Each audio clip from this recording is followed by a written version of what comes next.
Cyril Diard pour Cinémaniac. Aujourd'hui, je rencontre Julie Gaillet, qui est de passage à Montréal dans le cadre du festival Cinémania.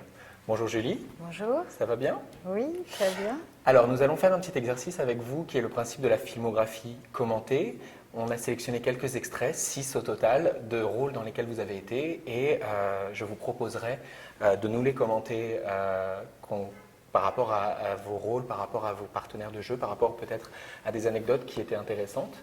Et puis, ça nous permettra d'en connaître un petit peu plus sur vous, parce que peut-être que les spectateurs ne connaissent peut-être pas encore toute votre filmographie, leur donner sans doute envie aussi de connaître un petit peu plus de votre filmographie.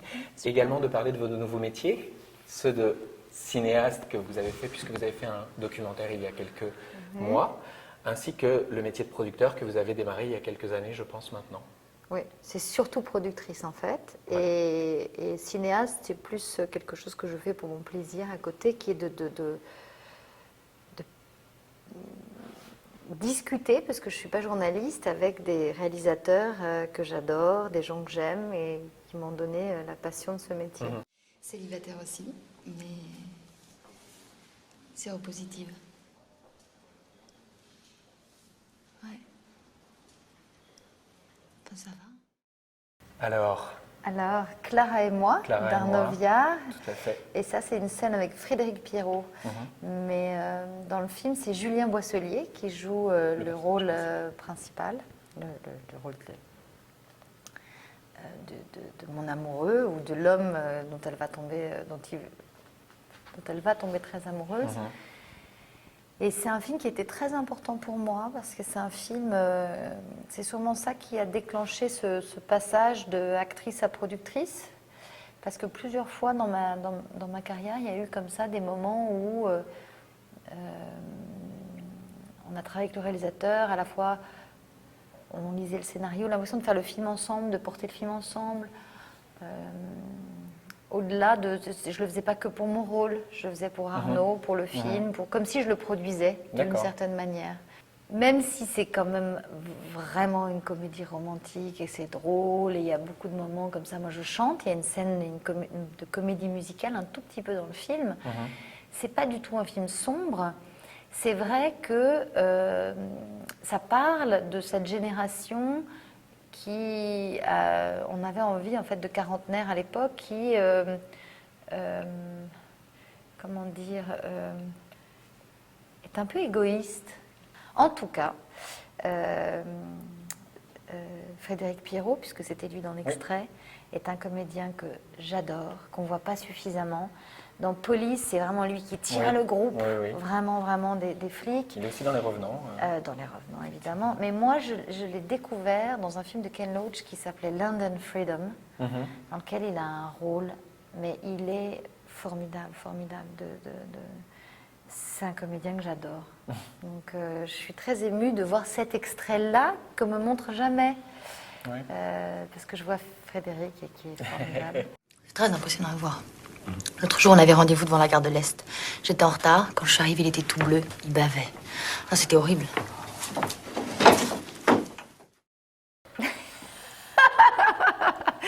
C'est excellent. Donc ça, c'est Delphine 1, Yvan 0. C'est avec Serge Azanavicius, qui est un très bon pote. Enfin, voilà, je produis un film de Serge comme productrice aujourd'hui. C'est ça, à l'époque où il était acteur, donc. Je développe son premier long comme réalisateur. Oui, donc là, à l'époque, il était acteur. C'est le premier film de Dominique Farrugia, écrit par Michel Azanavicius, le frère de Serge, et commenté par Thierry Roland et Jean-Michel Larquet. Delphine 1, Yvan 0. Donc voilà, c'est un souvenir. J'ai tellement aimé travailler avec Dominique Farrugia. C'est un gentleman, un homme fabuleux. On a beaucoup ri. C'est le film qui vous a révélé aussi au grand public, à peu près? Je sais pas, mais je me souviens qu'à cette période, Serge le disait tout le temps, c'est quand même fou. On a fait, alors on avait fait pas mal d'entrées pour un premier long à l'époque, je sais plus, presque 1 million. 1 million ou 999 000. Et en même temps, c'est comme si on n'avait pas fait ce film pour les gens du métier. C'était un film culte pour toute une génération et complètement renié de l'industrie. Donc c'était marrant, c'était en décalage. J'ai rencontré les gens dans la rue, ils me faisaient « fais ça ». parce que mon personnage c'est Namek. Tu vois que tu sais reboucher un bouchon de dentifrice.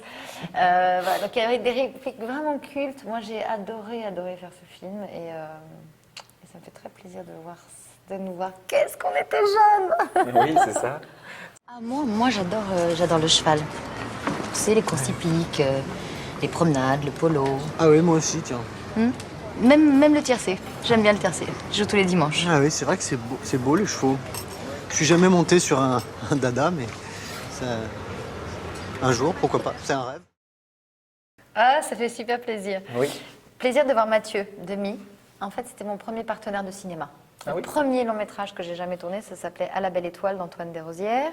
C'était son premier film à lui, mon premier film. Donc pour Mathieu et moi, c'était un souvenir.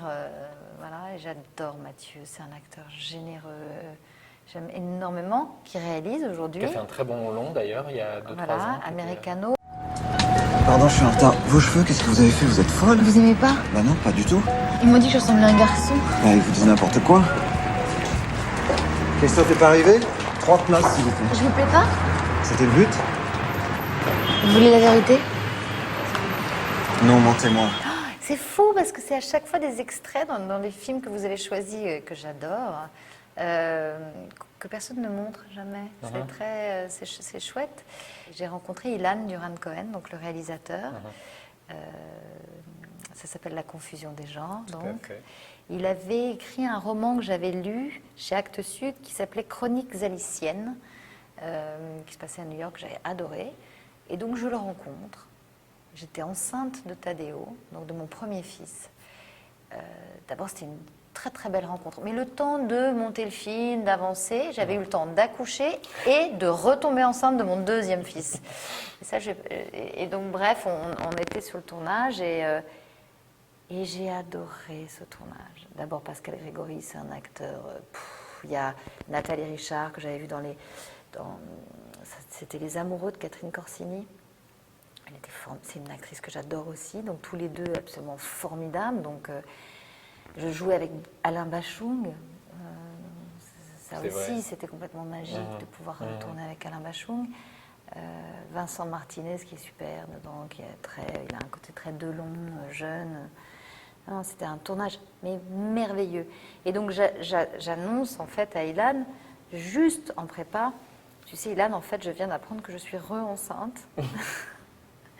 Il m'a dit génial, c'est super. Et il avait tout été facile. Mais viens avec tes enfants, viens avec ton fils. Il n'y avait aucun problème, jamais. Le tournage était un bonheur. Et quand j'ai vu le film fini, j'ai adoré le film. Ouais. Adoré. Je trouve d'une justesse, d'une modernité de propos sur la confusion des genres. Sur la question de la modernité dans notre société aujourd'hui, de pouvoir tomber amoureux. On tombe amoureux d'un homme, on tombe amoureux d'une femme, qu'importe, on tombe amoureux. C'est ça qui compte d'abord. Et c'est ça que je trouvais merveilleux. Donc c'est un très très très beau film. Je pense qu'il est important aussi chez les spectateurs en termes de questionnement identitaire, effectivement. Comme vous dites, il est important parce qu'il parle du sentiment amoureux. Mais je pense que quand on démarre dans la vie un petit peu et qu'on est en manque de repères, ce film peut aider aussi un petit peu à comprendre que c'est pas si grave. Oui, on se crée des montagnes de tout et rien, mais ça fait partie de la vie. Effectivement, pour moi, c'est un film puis de se important dire, aussi. on a envie d'avoir des enfants, mais on peut être avec un homme ou être avec une femme. Voilà, c'est deux choses. Et la peur de devenir mère, la peur de devenir père, le couple, la complexité des choses. Parfois, on ne sait pas. Voilà, très, très bien écrit. On voudrait que ce soit une ligne droite, et puis en fait, on va pas du tout là où on croyait qu'on irait. Sur la nuance, sur l'intelligence du propos. Enfin, c'est tout ce que j'aime. C'est vraiment un de mes films préférés. En tout cas, qui m'a redonné envie d'être actrice. Donc, je lui dois déjà beaucoup. C'est vrai. Oui, je suis lesbienne. Gwyn, Goudou. Voilà. J'aime les filles. Et je suis hyper fière. Et vous pouvez pas savoir comme je suis heureuse que vous soyez au courant. Donc, Elie Medeiros et Johnny Hallyday jouent ma mère et mon père. Donc ça, c'était quand même très très chouette. J'ai la chance d'être la fille de Johnny Hallyday quand même, l'espace d'un film. Il y a Brigitte Rouen qui joue dans ce film, qui est dans Cinéaste, dont on parlera après. que j'adore. Bah ça, c'est un film, quand j'ai lu le scénario, je me suis dit, yes, enfin un scénario moderne. C'était The L Word avant The L Word. C'était avant tout le monde. Le premier film, on va dire, lesbien, parce que il y a eu des films gays, mais lesbiens qui ne soient pas nous, les amis des bêtes. Enfin, tu vois, l'impression que c'est le monde, enfin, c'est normal. C'était l'idée de voilà. Et puis du coming out aussi. Et de la productrice donc, que j'adore, Marie Masmonteil. C'était son histoire. On avait tout un truc. Enfin, c'était super joyeux. Donc, ça, c'est un peu comme Delphinin Yvan Zéro. C'est un film culte aussi d'une autre manière, d'une génération. Mais oh, qu'est-ce qu'on s'est marré, sur ce film avec Brigitte. On a tout tourné en Espagne. Pas de mort, mais quelques blessés graves. En attendant les secours, les passagers sont agrippés après les ailes de l'appareil. Sauf que les secours ont mis longtemps avant d'arriver. Depuis les coupures de budget, il n'y a plus de tour de contrôle de ce côté ici du fleuve. Personne n'était au courant de l'accident. C'est un enfant qui jouait sur la grève qui a alerté la police. La turbulence des fluides de Manon Brigand, film québécois, pour lequel vous avez été appelé. Comment ça s'est passé un petit peu C'est bizarre Je le présente ici, là, pendant le Cinémania, donc ça c'est chouette. C'était complètement fou de me retrouver avec Pascale Bussière, que j'admirais, que je trouve qu'il est une grande actrice québécoise. Oh, j'adore Pascale. Je me souviens, à un moment donné, il y avait un tremblement de terre, tout explosait, on n'avait pas les moyens, donc on faisait casser un aquarium parce que bon, on n'avait pas les moyens de faire le raz-de-marée en CGI, enfin en effets spéciaux et tout ça. Et j'avais l'impression de faire un film américain, quoi. C'était complètement... Il y a beaucoup de choses, effectivement, qui rappellent même le début du film, quand vous l'avez vu, parce que vous n'êtes pas dans le film, à la base, ça se passe au Japon. Oui, c'est ça. Quand le personnage de Pascal est rappelé au Québec, le début du film, je ne sais pas comment Manon fait, mais on y croit vraiment. Il y a vraiment presque un côté hollywoodien dans son montage, dans sa façon de tourner, qui est vraiment captivant. Et effectivement, bon, même si vous dites qu'il n'y avait pas forcément les moyens pour, ça marche quand même très bien. Tu ne vois pas que De Gaulle cherche n'importe quelle excuse pour annexer Monaco, même si cela implique de te monter contre moi. Surtout ne dis rien, parce que tout ce que tu dis a des conséquences.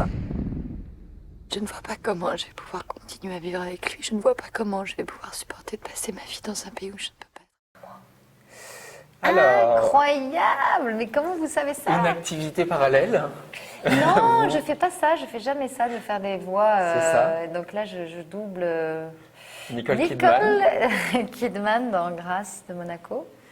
Et mais moi, j'aime bien faire ça. Je trouve ça assez magique parce qu'il faut trouver la voix du personnage aussi. C'est pas ma voix. Trouver la justesse par rapport à son jeu à elle. Elle a une voix plus aiguë que la mienne. Et y mettre de l'émotion et avoir l'impression que ça s'entende pas. C'est marrant de voir ça. Je t'ai jamais vu, moi. Ah oui? Non. Alors justement, je l'ai fait, mais ma question c'est, à mon avis, ça n'a pas été fait au moment de Cannes, puisque le film ne devait pas avoir été doublé à ce moment-là. Vous avez dû le faire, je pense, au moment de la sortie du film. Je l'ai fait, oui, c'est ça. C'est-à-dire qu'en fait, ils font des doublages pour la télé française, en réalité. C'est quand ça passe à la télé. Je ne sens pas avoir un univers, moi. Donc là, un documentaire, c'est observé, puis ça parle quand même de réalisatrice, donc de quelque chose que je connais, donc ça va. Mais comme je les connais, c'est assez marrant parce que j'arrive pas du tout à être journaliste. J'arrive pas à leur poser des questions de journaliste. Des questions pas sympathiques pour que ça déclenche quelque chose en face. Voilà, donc des entrevues avec des femmes réalisatrices donc. Certaines sont actrices et réalisatrices, d'autres sont réalisatrices. C'est dans un documentaire. Qu'est-ce qui vous a amené à vouloir montrer ça? En fait, là, c'est le premier qui était une commande en fait, de Ciné Plus. On m'a demandé de faire ce petit documentaire. Ça peut pas être quelqu'un qui est du métier, qui fait des interviews de gens de ce métier. On est amis, on se connaît depuis toujours. C'est ce que je dis, je suis pas journaliste. Donc évidemment, ça peut pas être ça. Et Et là, j'étais en train de l'expliquer à la dame de la RATP, de la SNCF, de la gare du Nord, parce qu'on tournait dans la gare du Nord. Donc j'expliquais à quelqu'un complètement d'extérieur pourquoi. Mais évidemment que ça ne peut pas être... Je ne suis pas du tout journaliste. Et au contraire, c'est ça l'intérêt pour moi, c'était que ce soit des discussions. Bah écoutez, c'était un plaisir de passer ces quelques minutes en votre compagnie. On vous remercie beaucoup, forcément. Et puis je vous souhaite une bonne fin de séjour à Montréal. Super plaisir. Merci. Merci beaucoup.